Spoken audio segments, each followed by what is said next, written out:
Yes, in today's class we are going to start forfeiture of shares. Till now we have done the basic journal entries, the meaning of call in arrears, and now we are going to do forfeiture of shares. When a shareholder fail to pay amount on any installment, a company has a right to forfeit his shares and reissue them at par, premium और discount. आपने ये देखा कि कभी भी company के पास, आप ध्यान से सुनेंगे, जब कोई शेयर होल्डर अपनी कोई किश्त टाइम पर नहीं दे पाता और कंपनी के रिमाइंडर्स के बाद भी वो पैसा नहीं दे पा रहा, तो कंपनी के पास पूरी अथॉरिटी है कि उसके शेयर्स को वो फोरफीट कर ले और फिर वो दोबारा किसी और को री इशू कर दे.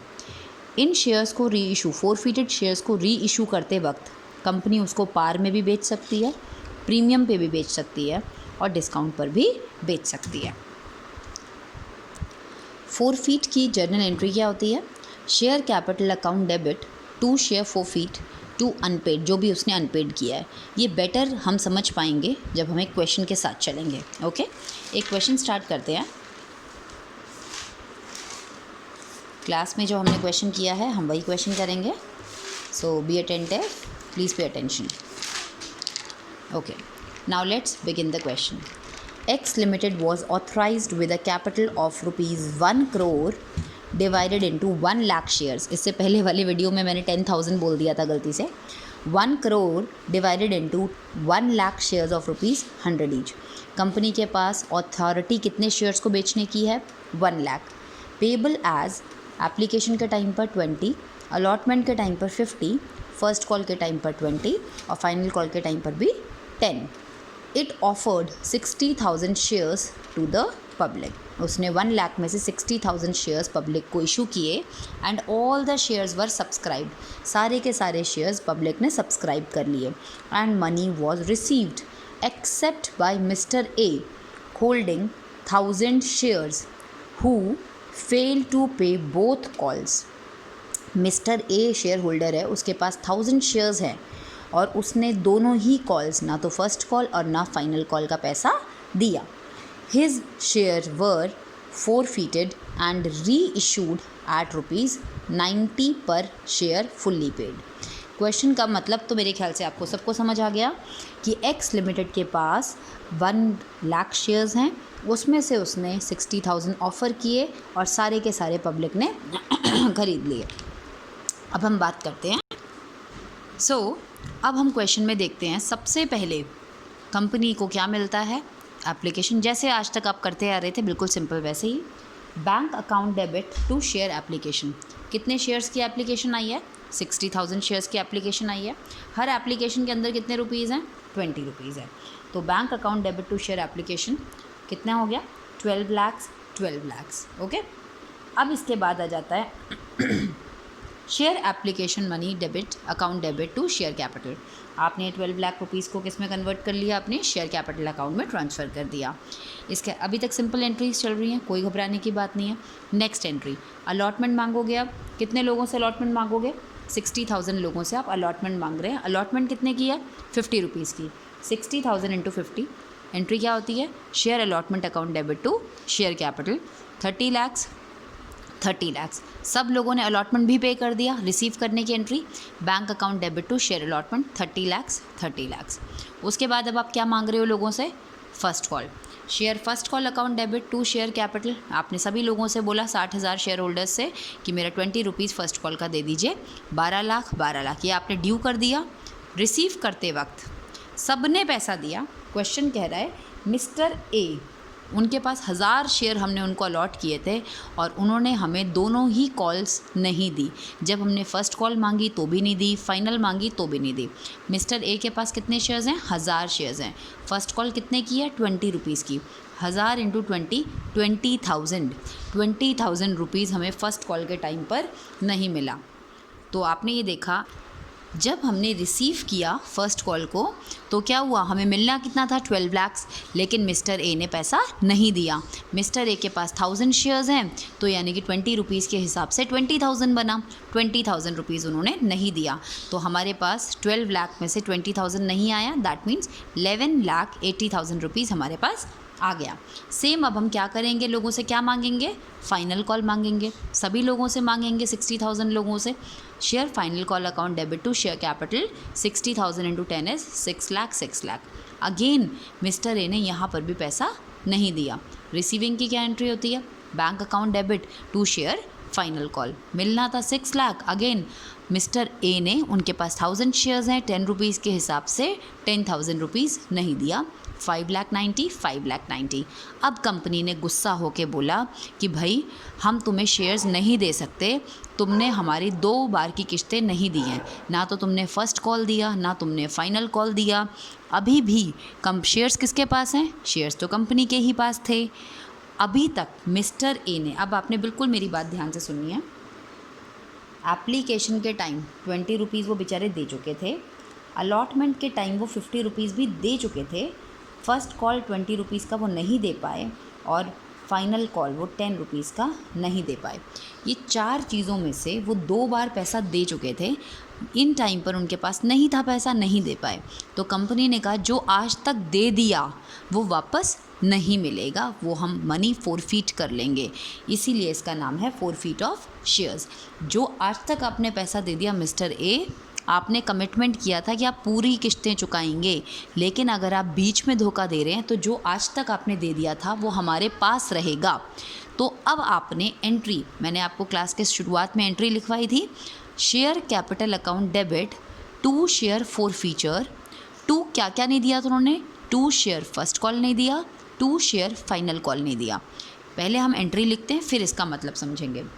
कितने शेयर्स आपने वापस ले लिए उनसे, ऑब्वियसली आपने शेयर उनको दिए तो थे नहीं ना, लेकिन उनके नाम पे अलॉट किए हुए थे। अब आप क्या करेंगे, 1000 शेयर्स थे, एक शेयर की कॉल्ड अप कितनी थी, कॉल्ड अप का मतलब है आपने उनसे कहाँ तक मनी मांगा था, आपने तो उनसे टोटल मनी मांगा था, यानी कि कॉल्ड अप कितनी हो गई 100। अगर आपने उनको फर्स्ट कॉल के बाद ही शेयर्स को फोरफीट कर लिया होता तो कॉल्ड अप कितनी हो जाती 90, लेकिन आपने उनसे पूरा मांगा था। तो ये पॉइंट याद रखेंगे, this is called called up.